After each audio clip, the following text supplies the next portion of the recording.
इस मूवी में दिखाया जाता है कि एक आदमी को ऐसा रिमोट मिल जाता है जो अपने जीवन में सभी चीजों को फास्ट फॉरवर्ड कर सकता था। आखिर ये रिमोट उसके पास कहां से आता है और उसको कहां से मिलता है और अपनी लाइफ में क्या क्या चेंजेस लाता है, ये देखने के लिए वीडियो तक लास्ट तक बने रहिएगा। मूवी के स्टार्ट में माइकल नाम के आदमी को दिखाया जाता है जिसकी एक छोटी सी फैमिली होती है और उसकी फैमिली में उसकी वाइफ डोना और उसके 2 बच्चे होते हैं। माइकल के फादर भी थे जो कि एक पुराने घर में रहते थे। माइकल पेशे से एक आर्किटेक्चर था जो कि एक बहुत ही बड़ी कंपनी में आर्किटेक्चर की जॉब पर काम करता था। अगले दिन जब वो कंपनी में पहुंचता है तो उसका बॉस कहता है कि हमें एक ऐसा डिजाइन करना होगा जो मैं जापानीज की कंपनीज को डिजाइन करने के लिए मिला है, वो बहुत ही अच्छा प्रोजेक्ट है और मैं चाहता हूँ कि ये प्रोजेक्ट तुम कंप्लीट करो और अगर तुम ये पूरा कर लेते हो तो मैं तुम्हें अपनी कंपनी का पार्टनर बना लूंगा। ये सुनकर माइकल बहुत ही खुश होता है। माइकल को ये भी याद था कि उसने अपनी फैमिली को पिकनिक पर लेके जाना है, लेकिन भैया माइकल इस प्रोजेक्ट को अपने हाथ से जाने नहीं देता। माइकल इस प्रोजेक्ट के लिए हाँ कर देता है। माइकल जैसे ही घर में जाता है तो उसकी बेगम भी पिकनिक के लिए तैयार हो गई थी।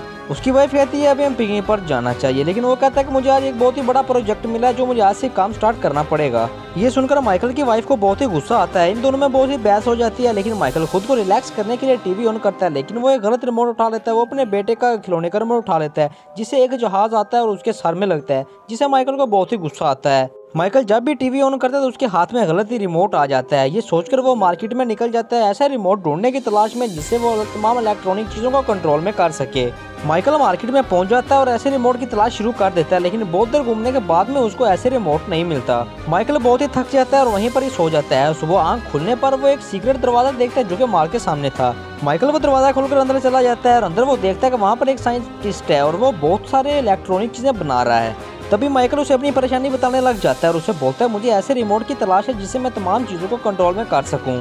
तभी वो साइंटिस्ट माइकल को एक गोदाम में ले जाता है और उसको वही रिमोट दिखाने लग जाता है और उसे ये भी बोलता है ये नया बहुत ही नायाब है, इससे तुम तमाम चीज़ों को कंट्रोल में कर सकते हो, लेकिन बात यह है कि ये तुम एक दफ़ा लेने के बाद में मुझे वापस नहीं कर सकते। साइंटिस्ट वो रिमोट माइकल को फ्री में दे देता है। ये देखकर माइकल को बहुत ही हैरानी होती है, लेकिन भैया उसका तो काम फ्री में हो गया था।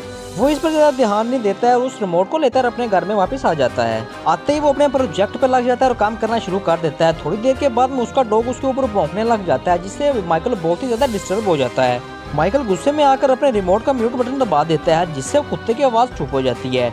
ये देखकर माइकल बहुत ही हैरान हो गया था। इसकी और पावर देखने के लिए माइकल कुत्ते को लेकर बाहर चला जाता है और बहुत ही फास्ट और फॉरवर्ड करना शुरू कर देता है। तभी वो कुत्ता अपने सारे काम बहुत ही फास्ट से करने लग जाता है। ये देखकर माइकल बहुत ही खुश हो जाता है और वो उसी साइंटिस्ट के पास में जाता है और उसके बारे में और चीजें जानने का पूछता है, लेकिन वो साइंटिस्ट इसको एक कार्ड देता है जिसके ऊपर एक नंबर दिया होता है। वही से बोलता है तुम्हें कुछ भी अगर पूछना होगा तो इस नंबर पर कॉन्टेक्ट कर लेना। इसके बाद माइकल अपना हर काम में इस रिमोट को इस्तेमाल करता है ताकि वो अपना टाइम बचा सके हर छोटे से बड़े काम में। यहाँ तक कि वो अपनी वाइफ के साथ में फिजिकल होने के लिए भी इस रिमोट का इस्तेमाल करता है। और जहाँ बैठे जब इसको याद आता है कि डिनर के टाइम उसने कुछ बात नहीं की थी, लेकिन उसने बहुत ही फॉरवर्ड कर दिया था, उसको कुछ भी याद नहीं रहता। तभी माइकल उस कार्ड पर दिए नंबर पर कॉल करता है और आदमी को यहीं बुला लेता है। वो उसको बोलता है कि अगर जब भी तुम इसको फास्ट या फॉरवर्ड करते हो तुम्हारी बॉडी यहीं पर होती है, लेकिन तुम्हारा माइंड कहीं और चला जाता है। अपने छोटे छोटे कामों में भी माइकल उस रिमोट का इस्तेमाल करने लगता है, यहाँ तक कि नहाने के लिए भी उस रिमोट का इस्तेमाल करता है।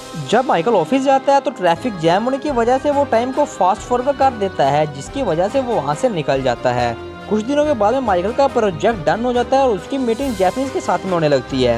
ये सब लोग उस प्रोजेक्ट पर बात करने के लिए साइड पर चले जाते हैं। माइकल ये देखकर बहुत ही हैरान होता है। वो सोचता है कि शायद ये मेरे प्रोजेक्ट को रिजेक्ट ही ना कर दे। वो इनकी बातें सुनने के लिए टाइम को फास्ट कर देता है। तभी माइकल को पता लगता है कि ये सब लोग यहाँ पर माइकल के प्रोजेक्ट को रिजेक्ट करने की बातें कर रहे थे, क्योंकि उन्हें ऐसा लगता था कि इस प्रोजेक्ट को एक आर्टिफैक्ट डॉक्यूमेंट्री को देकर बनवाया गया है, यानी कि इस प्रोजेक्ट को कॉपी पेस्ट किया गया है। और वो ये भी कहते हैं कि इस प्रोजेक्ट में रूम का साइज काफी छोटा है जिससे उन्हें कोई प्रॉफिट नहीं हो पाएगा, और कहते हैं कि हमें जल्द इस मीटिंग को खत्म करके उस क्लब में पार्टी के लिए निकलना है। जैसे ही ये सभी लोग वापस आकर बैठते हैं तो माइकल अपने दिमाग का इस्तेमाल करता है और उनके सामने अपने ही प्रोजेक्ट को बुरा भला कहना शुरू कर देता है। माइकल कहता है कि इस प्रोजेक्ट में रूम बहुत ही छोटा है जिससे कोई प्रॉफिट नहीं होगा, ये बहुत ही बकवास बना हुआ है।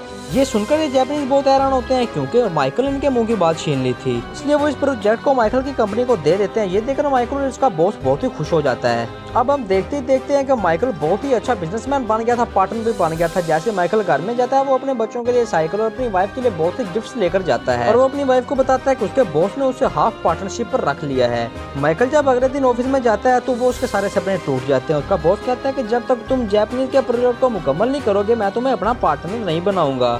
ये सुनकर माइकल को बहुत ही गुस्सा आने लग जाता है, क्योंकि इस प्रोजेक्ट को लिए इसे साल होने वाला था। वो एकदम से पॉज का बटन दबा देता है और अपने बॉस के मुंह पर थप्पड़ मारना शुरू कर देता है। माइकल जब घर में आता है तो उसके बच्चे उसके पास आकर अपनी ड्राइंग दिखाते हैं, जिस पर वो देखकर बहुत ही गुस्सा करता है और उनको डांट देता है और उनके बच्चे बहुत ही रोना शुरू कर देते हैं।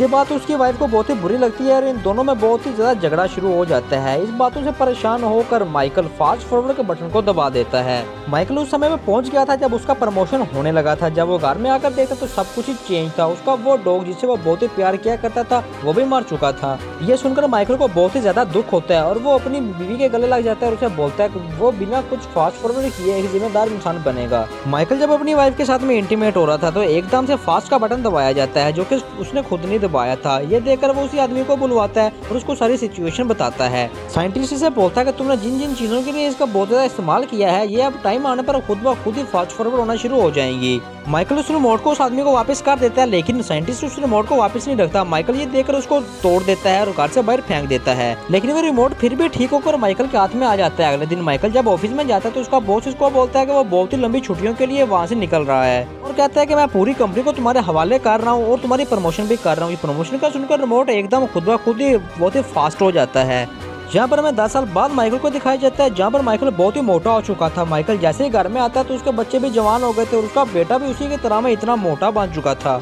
यहाँ पर इसकी बेटी किसी को डेट कर रही थी और अपनी वाइफ को देखता है जिसने दूसरी शादी कर ली थी। माइकल को बहुत ही गुस्सा आने लगता है और वो अपनी वाइफ के हस्बैंड को मारना शुरू कर देता है। तभी एक डॉगी आता है और उसके ऊपर हमला कर देता है, जिससे माइकल नीचे गिर जाता है। गिरने की वजह से माइकल के सर में चोट लग जाती है। इसके बाद में 6 साल बाद सीन दिखाया जाता है, जहाँ पर इसकी एक्स वाइफ इसको मिलने के लिए आती है और इसको बताती है कि तुम्हें कैंसर हो गया था और डॉक्टर ने इसके साथ में तुम्हारी चर्बी भी सारी कम कर दी है। फिर माइकल उसको अपने बेटे से मिलने के लिए उसको ऑफिस में जाता है। वो देखता है कि उसका बेटा बहुत ही हैंडसम और बहुत ही स्लिम हो गया है। माइकल अपने बेटे से उसके दादा के बारे में पूछता है, लेकिन वो इसको बोलता है कुछ साल पहले दादा की डेथ हो गया। ये सुनकर माइकल बहुत ही डिसहार्ट हो जाता है और रोने लग जाता है।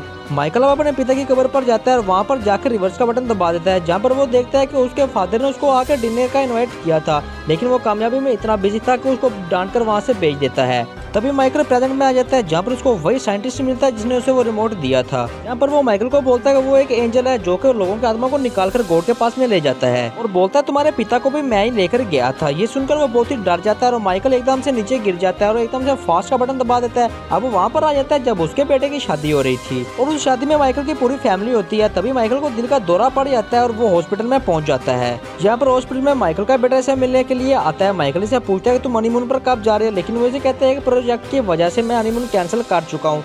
माइकल को ऐसा लग रहा था कि ये वही गलती कर रहा है जो कि माइकल ने अपने पास्ट में की थी।